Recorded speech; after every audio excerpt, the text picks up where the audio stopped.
Hey guys, it's Mrs. Simpson with SMS PLS, and today I'm going to talk you through a really cute, pretty simple craft project.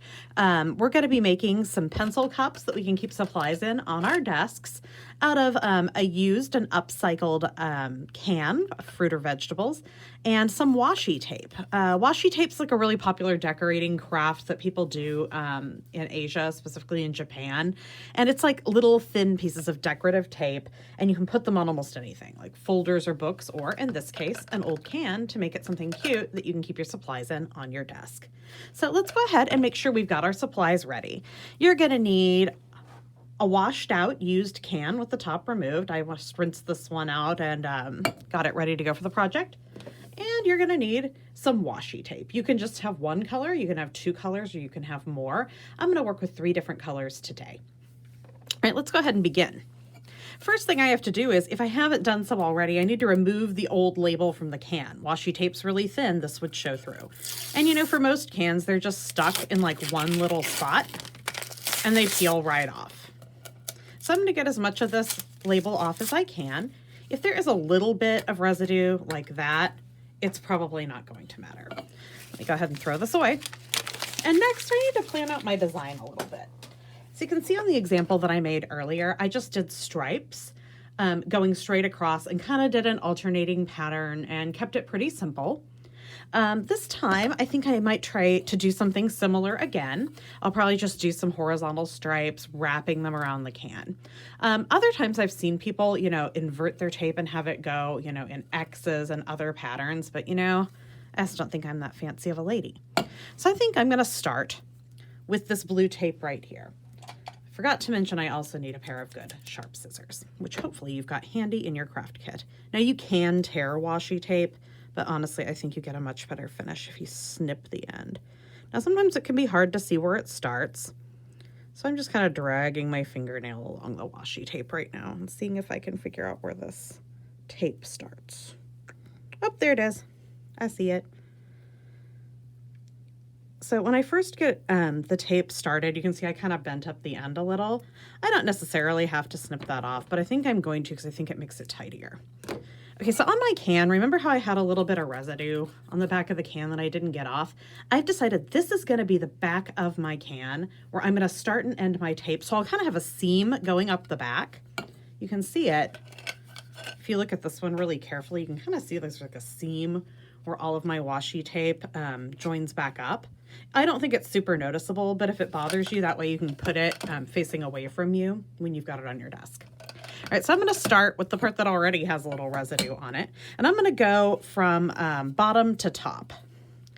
I'm going to line up my washi tape, and I'm going to make sure that I line it right up with the bottom of the can, and I don't put any on this part because I think it gets too wrinkly. I don't mind the silver. And I'm just going to go, you know, a few centimeters at a time.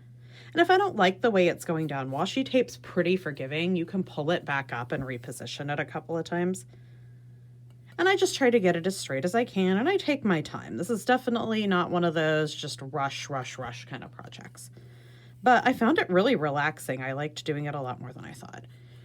Okay, so as I get around to the back, I'm going to ever so slightly overlap the tape. I'm going to pull this out just a hair, and I'm going to snip it off. And then I'm going to go ahead and stick this down. Now I can keep going with the same color, or I can switch to a different color. I think I am just going to do an alternating pattern of the burgundy and the blue, the burgundy and the blue. And then I have this pattern one, and I think I'll go back at the end and I'll do something with that, like as an embellishment. All right, so we're going to take a minute, and I'm going to go ahead and do my alternating pattern, and then I'll show you how to go back and do the embellishment.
most of my can covered, and I can see maybe there's some places where a little bit of silver showed through. You know, it doesn't really bother me. I can also see there's some places where there's some bumps in the washi tape. I'm still learning to do this well. People who are great at washi tape don't have any bumps, but I'm just going to smooth them out with my fingers until they look, you know, a little less wrinkly. Okay, now I did leave a little bit of room at the top because I do have a third color, this stripey stuff. I think I'm just going to go ahead and run a bead of this across the top and maybe a couple more places along it. I could just as easily, if I only had 2 colors, just finish up and have a really cute striped can. But I'll show you if you want to do the embellishment one and you've got a third option, what you can do. So I'm going to find the end of that washi tape. It's always a little bit hard to find the end.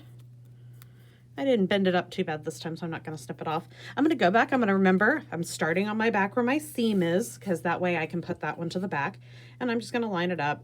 And I think I like it right up against the color that I chose.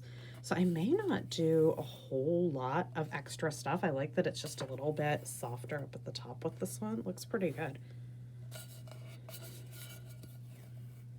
Okay, as I get around to the back, snip it off, smooth it down. Now, you know, I could get creative if I wanted to. At this point, I could go and try to work this into some other places, but you know, I think I'm pretty happy with it the way it is. Let's see how it looks with a few pencils and pens inside. I'm going to move some from my other cup and see if I like my outcome.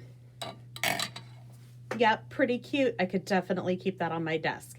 So don't forget to share your finished products by tagging @SMSouthPLS on your social media platforms, and I'll see you soon.